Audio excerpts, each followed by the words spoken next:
ಈ ಭಾಗದಲ್ಲಿ ಹಳೆ ಹುಬ್ಬಳ್ಳಿಯಲ್ಲಿ ನಾನು ಬಹಳ ವರ್ಷಗಳ ಕಾಲ ನನ್ನ ಆರಂಭಿಕ ಜೀವನದ ಸುಮಾರು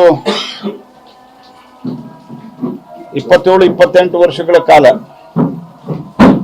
ಈ ಹಳೆ ಹುಬ್ಬಳ್ಳಿ ಏರಿಯಾದಲ್ಲಿ ನಾನು ಕಳೆದಿದ್ದೇನೆ.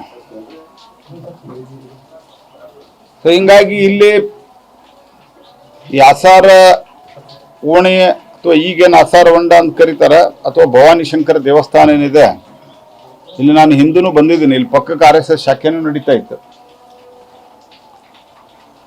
ಸೊ ಅವತ್ತಿನಿಂದ ನೋಡ್ತಾ ಇದ್ದಂಗೆ ಈ ದೇವಸ್ಥಾನ ಇದರ ಮೇಲೆ ಅಟ್ಯಾಕ್ ಆಗೋದು ಇದೆಲ್ಲ ನಡೆದಿತ್ತು.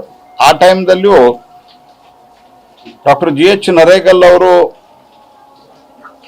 ಇಲ್ಲಿ ಎದುರಿಗೆ ಪ್ರಾಕ್ಟೀಸ್ ಮಾಡ್ತಾ ಇದ್ರು, ಇದ್ರ ಪಕ್ಕದಲ್ಲೇ. ಅವರು ಇದರ ಬಗ್ಗೆ ಹಲವಾರು ರೀತಿಯ ಕರೆಸ್ಪಾಂಡೆನ್ಸ್ ಆ ಟೈಮ್ದಲ್ಲಿ ಮಾಡಿದ್ರು, ನನಗೆ ಗೊತ್ತಿರೋ ಮಟ್ಟಿಗೆ.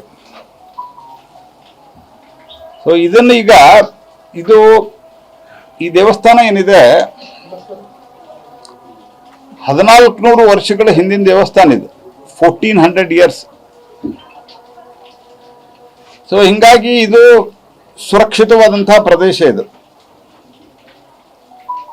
ಆರ್ಕಿಯಾಲಜಿ ಕಾನೂನು ಪ್ರಕಾರವಾಗಿ ಇದರಲ್ಲಿ 100 ಮೀಟರ್ದಲ್ಲಿ ಯಾವುದೇ ರೀತಿಯಾದಂಥ ಡೆವಲಪ್ಮೆಂಟ್ ಇರ್ಬೋದು, ಕನ್ಸ್ಟ್ರಕ್ಷನ್ ಇರ್ಬೋದು, ಆನಂತರ ಗಣಿಗಾರಿಕೆ ಇತ್ಯಾದಿ ಸಂಪೂರ್ಣವಾಗಿ ನಿಷೇಧಿತವಾಗಿದೆ.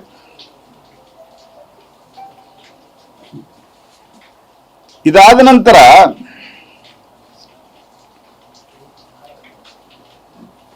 ಇಲ್ಲಿ 100 ಮೀಟರ್ಸ್ ಒಳಗಡೆ ಮೊದಲು ಕನ್ಸ್ಟ್ರಕ್ಷನ್ ಮಾಡಿದ್ದಾರೆ. 100 ಮೀಟರ್ ಕನ್ಸ್ಟ್ರಕ್ಷನ್ ಒಳಗೆ ಮಾಡೋದು ಅಲ್ಲದೆ ಲೆಟರ್ ಕೊಟ್ಟ ಮೇಲೆ ಅದೇ ಬಾಂಗ್ಲಾದೇಶ ಪಾಕಿಸ್ತಾನದವರು ಏನು ಒಳಗಡೆ ನುಗ್ತಾ ಇರ್ತಾರ, ಟೆರರಿಸ್ಟ್ಗಳು ಪಾಕಿಸ್ತಾನದ ಮೂಲಕ ನುಗ್ತಾ ಇರ್ತಾರ, ಅಥವಾ ಬಾಂಗ್ಲಾದೇಶದಿಂದ ಇನ್ಫಿಲ್ಟ್ರೇಟರ್ಸ್ ಬರ್ತಿರ್ತಾರ, ಪಾಕಿಸ್ತಾನದಿಂದ ಟೆರರಿಸ್ಟ್ಗಳ ನುಗ್ತಾ ಇರ್ತಾರ, ಅಥವಾ ಯುದ್ಧ ನಡೀತಾ ಇರೋದು, ಆ ಮಾದರಿಯಲ್ಲಿ ಪೊಲೀಸರನ್ನಿಟ್ಟು ಈ ವರ್ಕ್ ಕಂಪ್ಲೀಟ್ ಮಾಡ್ಯಾರ. ಹಾಗಾಗಿ ಇದು ಯಾವುದೇ ರೀತಿಯಾದಂಥ ಹಳೆ ಒಂದು ಮಸೀದಿ ದರ್ಗಾದ ಮುಂದೆ ಮಾಡ್ಬೇಕಂತಂದ್ರೆ ಎಲ್ಲರಿಗೂ ಯಾರಿಗೆ ಅವರು ಕೈಕಾಲು ಮುಗಿದ್ರು ಸಹಿತ ಇದು ಆಗಲ್ಲ. ಆದರೆ ಇದು ಹಿಂದೂ ದೇವಸ್ಥಾನ ಇದೆ, ಕಾಂಗ್ರೆಸ್ ಸರ್ಕಾರ ಮುಸಲ್ಮಾನರ ಪರವಾಗಿದೆ, ಅದಕ್ಕೆ ಸಂಪೂರ್ಣವಾದಂಥ ಪೊಲೀಸ್ ಫೋರ್ಸನ್ನು ಹಚ್ಚಿ ಇಲ್ಲಿ ಮಾಡಿದ್ದಾರೆ. ಇಲ್ಲಿನ ಕಾರ್ಪೊರೇಷನ್ದವರು ಘನಘೋರವಾದಂಥ ತಪ್ಪು ಮಾಡ್ಯಾರ. ಯಾಕಂದ್ರೆ ದುಡ್ಡು ಕಾರ್ಪೊರೇಷನ್ ಅದು. ಈ ದುಡ್ಡು ಕಾರ್ಪೊರೇಷನ್ ಇದ್ದು ಸಹಿತ ಇದರದ ಕಾನೂನು ಮತ್ತು ಇದು ಶುರು ಆದ್ಮೇಲೆ ಲೆಟರ್ ಕೊಟ್ಟಾರ, ಇಲ್ಲಿ ಬಂದ್ ಮಾಡಬೇಕು, ಇದು ಸರಿಯಲ್ಲ ಅಂತ ಹೇಳಿ. ಅದರ ಮತಾಂಧ ಶಕ್ತಿಗಳ ಒತ್ತಡಕ್ಕೆ ಮಣಿದು ಇಲ್ಲಿ ಈ ಒಂದು ಇಷ್ಟೊಂದು ಪುರಾತನವಾದಂಥ ದೇವಸ್ಥಾನ ಇದೆ. ಅದಾಗ್ಯೂ ಸಹಿತ ಇಲ್ಲಿ 100 ಮೀಟರ್ದಲ್ಲಿ ರಸ್ತೆ ಮಾಡಿದ್ದಾರೆ ಮತ್ತು ಹೊಂಡ ಇಲ್ಲ ಅನ್ನುವಂಥದ್ದು 23 ಲೆಟರ್ ಅದು ನಮ್ಮ ಹತ್ರ ಇದೆ. ಈಗ ಕಮಿಷನರು ತೋರಿಸಿದ್ರು, ಆದರೆ ಅದರ ಸ್ಪಷ್ಟವಾಗಿ ಬರೆದಿದ್ದಾರೆ 100 ಮೀಟರ್ ಇದು ಆ ದೇವಸ್ಥಾನದ 100 ಮೀಟರ್ದಲ್ಲಂತೂ ಏನು ಕೆಲಸ ಮಾಡೋಂಗಿಲ್ಲ ಅಂತ. ಮತ್ತು ಬಾಂಬೆ ಗೆಜೆಟಿಯರ್ದಿಂದ ಹಿಡ್ಕೊಂಡು ಎಲ್ಲದರಾಗೂ ಸಹಿತ ಇಲ್ಲಿ ಒಂದು ಪುಷ್ಕರಣಿ ಇದೆ ಅನ್ನುವಂಥದ್ದು ನಮೂದಾಗಿದೆ. ನಾನು ರಾಜ್ಯದ ಆರ್ಕಿಯಾಲಜಿಕಲ್ ಅಧಿಕಾರಿಗಳಿಗೂ ಮಾತನಾಡಿದಾಗ ಇಲ್ಲ, ಅಲ್ಲೇ ಊರಲ್ಲಿ ಅವರು ತಪ್ಪಾಗಿದೆ ಅನ್ನುವಂಥದ್ದನ್ನು ಒಪ್ಪಿಕೊಂಡಿದ್ದಾರೆ.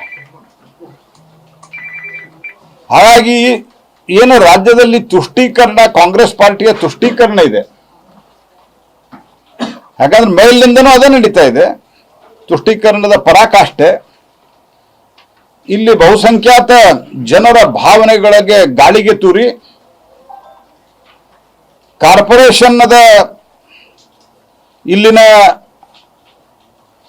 ಅಧಿಕಾರಿಗಳ ತಪ್ಪಿನಿಂದಾಗಿ ಸ್ಯಾಂಕ್ಷನ್ ಕೊಟ್ಟಾರ. ಮತ್ತು ಆರ್ಕಿಯಾಲಜಿಕಲ್ ಅವರು ಅಳಿಲಿಕ್ಕೆ ಬಂದಾಗ ಪೊಲೀಸರು ಕೊಡಬೇಕಾದಂಥ ಪ್ರೊಟೆಕ್ಷನ್ನು ಕೊಡಲಿಕ್ಕೆ ನಿರಾಕರಿಸಿದ್ದಾರೆ ಅನ್ನುವಂಥದ್ದು ನನಗೆ ಬಂದಿರುವಂಥ ಮಾಹಿತಿ. ಇದು ಭಾಳ ತಪ್ಪು ಮಾಡಿದ್ದಾರೆ. ಇದರಲ್ಲಿ ನಾವು ಪ್ರತಿಭಟನೆಯನ್ನಂತೂ ನಮ್ಮ ಪಾರ್ಟಿಯಿಂದ ಉಳಿದ ಸಂಘಟನೆ ವತಿಯಿಂದ ಮಾಡೇ ಮಾಡ್ತಾರೆ. ಇದು ಕಂಟಿನ್ಯೂ ಆಗ್ತದೆ ಮತ್ತು ಇದರ ಜೊತೆಗೆ ಕಾನೂನಿನ ಹೋರಾಟವನ್ನು ಸಹಿತ ನಾವು ತೀವ್ರವಾಗಿ ಮುಂದುವರಿಸ್ತೀವಿ. ಯಾರು ತಪ್ಪು ಮಾಡ್ಯಾರೋ ಅವರಿಗೆ ಇದರಲ್ಲಿ ಮುಂದಿನ ದಿವಸದಲ್ಲಿ ಕೋರ್ಟ್ನಿಂದ ಅವರ ಮೇಲೆ ತಕ್ಕ ಶಿಕ್ಷೆ ಆಗ್ತದೆ, ತಕ್ಕ ಪರಿಣಾಮವನ್ನು ಅವರು ಎದುರಿಸಬೇಕಾಗ್ತದೆ ಅನ್ನೋ